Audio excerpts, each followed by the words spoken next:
The great fifth Hermetic principle, the principle of rhythm, embodies the truth that in everything there is a manifested, a measured motion, a to and from movement, a flow and inflow, a swing forward and backward, a pendulum-like movement, a tide-like ebb and flow, a high tide and a low tide between the two poles manifest on the physical, mental, or spiritual planes. The principle of rhythm is closely connected with the principle of polarity, described in the preceding chapter. Rhythm manifests between the two poles established. I'll quit messing around.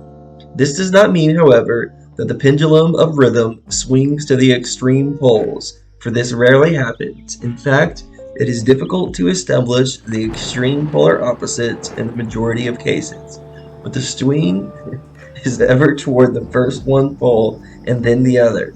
There is always an action and reaction, an advice and a retreat, a rising and a sinking, manifested in all of the airs and phenomena of the universe. Suns, worlds, men, animals, plants, and minerals, forces, energy, mind, and matter. Yes, even spirit manifests this principle.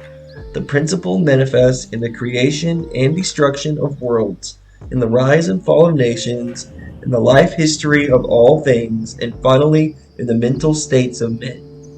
Beginning with the manifestation of spirit of the all, it will be noticed that there is ever the outpouring and the indrawing, the outbreathing and inbreathing of Brahm, and the Brahmins word it. Universes are created, reach their extreme low point of materiality, and then bringing their upward swing.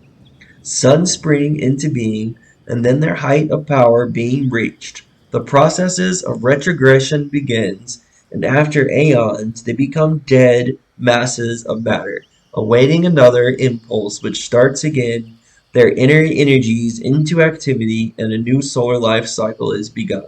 And thus it is with all the worlds. They are born, grow, and die, only to be reborn. And thus it is with all the things of shape and form. They swing from action to reaction, from birth to death, from activity to inactivity, and then back again. Thus it is with all living things. They are born, grow, and die, and then are reborn. So it is with all great movements, philosophies, creeds, fashions, governments, nations, and all else: birth, growth, maturity, decadence, death, and then the new birth. The swing of the pendulum is ever in evidence. Night follows day, and day night. The pendulum swings from summer to winter, and then back again. The corpuscles, atoms, molecules, and all masses of matter swing around the circle of their nature. There is no such thing as absolute rest or cessation from movement, and all movement partakes of rhythm. The principle is of universal application. It may be applied to any question or phenomenon of any of the many planes of life. It may be applied to all phases of human activity. There is always the rhythmic swing from one pole to the other. The universal pendulum is ever in motion. The tides of life flow in and out according to the law. The principle of rhythm is well understood by modern science and is considered a universal law as applied to material things.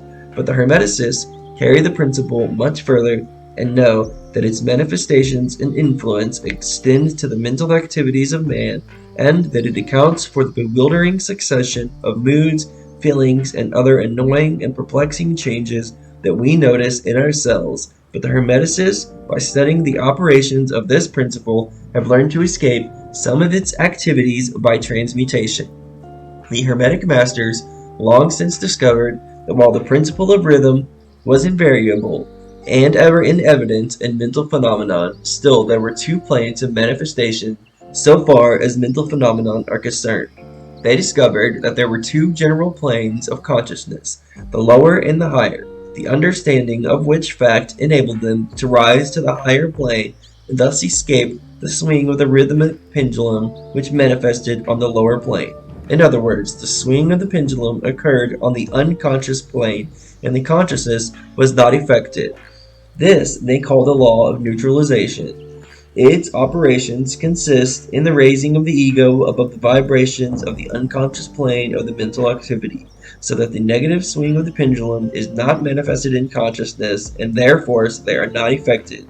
It is akin to rising above a thing and letting it pass beneath you. The Hermetic Master or advanced student polarizes himself at the desired pole, and by a process akin to refusing to participate in the backward swing, or if you prefer, a denial of its influence over him. He stands firm in his polarized position and allows the mental pendulum to swim back along the unconscious plane. All individuals who have attained any degree of self-mastery accomplish this, more or less unknowingly, and by refusing to allow their moods and negative mental states to affect them, they apply the law of neutralization. The master, however, carries this to a much higher degree of proficiency, and by the use of his will, he attains a degree of poise and mental firmness almost impossible of belief on the part of those who allow themselves to be swung backward and forward by the mental pendulum of moods and feelings. The importance of this will be appreciated by any thinking person who realizes what creatures of moods, feelings, and emotion the majority of people are, and how little mastery of themselves they manifest. If you will stop and consider a moment, you will realize how much these swings of rhythm have affected you in your life, how a period of enthusiasm has been invariably followed by the opposite feeling and mood of depression. Likewise, your moods and periods of courage have been succeeded by equal moods of fear. And so it has ever been with the majority of persons. Tides of feeling have ever risen and fallen with it, but they have never suspected the cause or reason of the mental phenomenon. An understanding of the workings of this principle will give one of the keys of the masteries to these rhythmic swings of feelings, and will enable him to know himself better, to avoid being carried away by these inflows and outflows. The will is superior to the conscious manifestations of this principle. Although the principle itself can never be destroyed, we may escape its effects by the principle operates nevertheless. The pendulum ever swings, although we may escape being carried along with it. There are other features of the operation of this principle of rhythm of which we wish to speak at this point. There comes into its operations that which is known as the law of compensation. One of the definitions or meanings of the word compensate is to counterbalance, which is in the sense in which the Hermeticists use the term.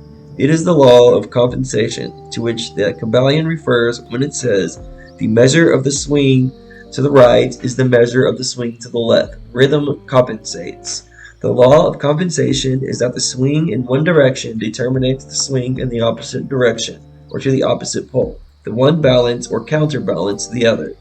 On the physical plane, we may see examples of this law. The pendulum of the clock swings a certain distance to the right, and then an equal distance to the left. The seasons balance each other in the same way. The tides follow the same law. The same law is manifested in all the phenomenon of rhythm.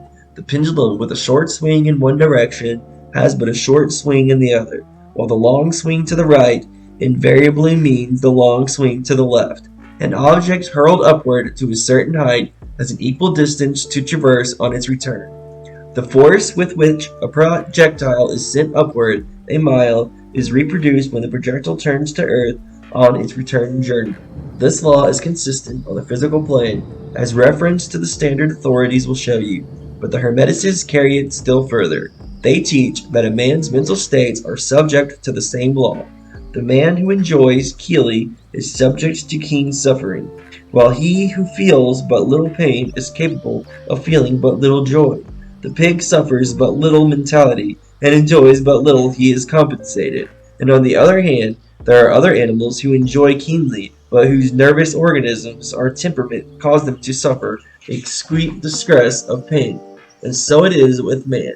There are temperaments which permit of but low digress of enjoyment and equally low digress of suffering, while there are others with which permit the most intense enjoyment but also the most intense suffering. The rule is that the capacity for pain and pleasure in each individual are balanced. The law of compensation is in full operation here, but the Hermeticists go still further in this matter. They teach that before one is able to enjoy a certain degree of pleasure, he must have swung as far proportionately toward the other pole of feeling. They hold, however, that the negative is precedent to the positive in this matter. That is to say, that in experiencing a certain degree of pleasure, it does not follow that he will have to pay up for it with a corresponding degree of pain. On the contrary, the pleasure is the rhythmic swing according to the law of compensation for a degree of previously experienced either in the present life or in a previous incarnation. This throws a new light to the problem of pain. The Hermeticists regard the chain of lives as continuous and as forming a part of one life of the individual, so that in consequence the rhythmic swing is understood in this way. While it would be without meaning unless the truth of reincarnation is admitted, the Hermeticists claim that the master or advanced student is able to a great degree to escape the swing toward pain by the process of neutralization before mentioned. By rising onto the higher plane of the ego, much of the experience that comes to those dwelling on the lower plane is avoided and escaped. The law of compensation plays an important part in the lives of men and women. It will be noticed that one generally pays the price of anything he possesses or lacks. If he has one thing, he lacks another. The balance is struck. No one can keep his penny and have the bit of cake at the same time. Everything has its pleasant and unpleasant sides. The things that one gains are always paid for by the things that one loses.